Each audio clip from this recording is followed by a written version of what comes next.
Paris వేదికగా జరుగుతున్న Olympics పై కుట్ర జరిగింది. ఫ్రాన్స్ లో హై స్పీడ్ రైల్ పై నిప్పంటించారు కొంతమంది వ్యక్తులు.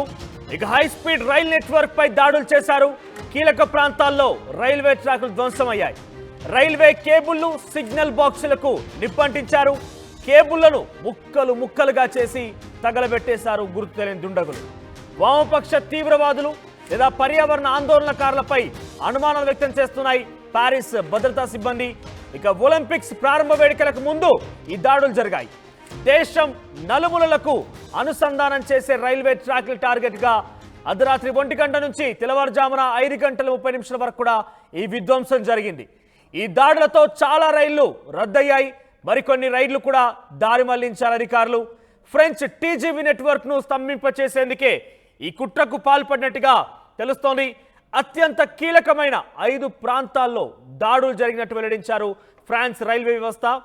ఇక ఈ 5 ప్రాంతాలు ప్యారిస్లోని ప్రధాన నగరాలను కలిపే కీలకమైన స్ట్రాటజిక్ నెర్వ్ సెంటర్స్ గా ఉన్నాయి.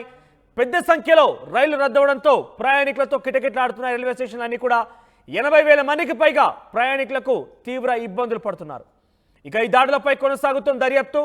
వామపక్ష తీవ్రవాదులు, అరాచకవాదులు పనినంటూ నిఘా వర్గాలు తెలుపుతున్నాయి. ఇక మరోవైపు పర్యావరణ ఆందోళనకారుల పనినంటున్నారు మరికొంతమంది.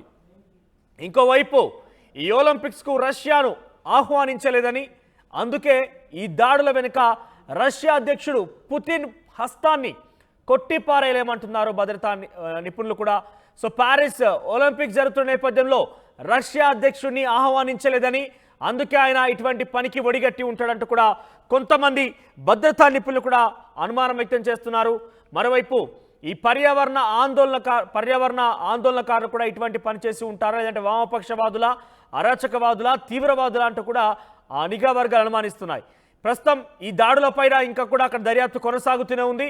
అయితే రైళ్ల రద్దు కారణంగా, ఎందుకంటే మేజర్గా ఈ రైళ్ల కేబుల్స్ అన్ని కూడా ఎక్కడెక్కడ నిప్పంటించారు, వాటిని పూర్తిగా అగ్నికి ఆహుతి చేసిన నేపథ్యంలో రైల్వే ట్రాక్ల పైన, రైల్వే స్టేషన్స్ పైన ఎక్కడ చూసినా కూడా పెద్ద ఎత్తున ప్రయాణికులు మోహరించి ఉన్నారు. సుమారుగా రైళ్ల రద్దు కారణంగా 80,000 పైచిలకు ప్రయాణికులు ఇబ్బందులు పడుతున్నారు. ఇక మరోవైపు ప్రధాన నగరాలను కలిపేటువంటి ఈ కీలకమైనటువంటి 5 ప్రాంతాలని, ప్యారిస్లోని ప్రధాన నగరాలను కలిపేటువంటి కీలకమైన స్ట్రాటజిస్ట్ నెర్వ్ సెంటర్స్ని పెద్ద సంఖ్యలో వాళ్ళు ధ్వంసం చేయడం జరిగింది. సో సుమారుగా అత్యంత కీలకమైన 5 ప్రాంతాల్లో దాడి జరిగినట్టుగా ఫ్రాన్స్ రైల్వే వ్యవస్థ ప్రకటించింది. ఇక ఫ్రెంచ్ టీజీవీ నెట్వర్క్ను స్తంభింపచేసేందుకే ఎటువంటి కుట్రకు పాల్పడ్డారన్నట్టుగా తెలుస్తోంది. సో మొత్తం మీద పర్యావరణ ప్రేమికులు కావచ్చు, ఆందోళనకారు కావచ్చు, లేదంటే వామపక్ష తీవ్రవాదులు అంటూ కూడా అటు ప్యారిస్ సంబంధించినటువంటి భద్రతా బలగాలు పెద్ద ఎత్తున అనుమానం వ్యక్తం చేస్తున్నాయి. నిన్న అటు ఒలింపిక్స్ ప్రారంభమయ్యాయో లేదో ఈరోజు ఇటువంటి ఘటన జరిగింది. అర్ధరాత్రి 2 గంటల నుంచి ఉదయం 5 గంటల 30 నిమిషాల వరకు కూడా ఇటువంటి ఘటన జరిగినట్టు, ఈ విధ్వంసం జరిగినట్టుగా అధికారులు చెప్తున్నారు. సో మొత్తం మీద ప్యారిస్ ఒలింపిక్స్ని అడ్డుకునే కుట్రలో భాగంగానే ఇవన్నీ కూడా జరుగుతున్నట్టుగా భద్రతా బలగాలు అనుమానిస్తున్నాయి. ఒకవైపు ప్యారిస్ ఒలింపిక్స్ నిన్నే అట్టహాసంగా వేడుకలు ప్రారంభించారు. సేన్ నదిపై సుమారుగా 6,800 మంది స్పోర్ట్స్ పర్సన్స్, అంటే క్రీడాకారులతో ఈ యొక్క ప్రక్రియను చేపట్టారు. సుమారుగా ఒక 84 పడవల సహాయంతో ఒక పరేడ్ నిర్వహించారు నదిలోనే.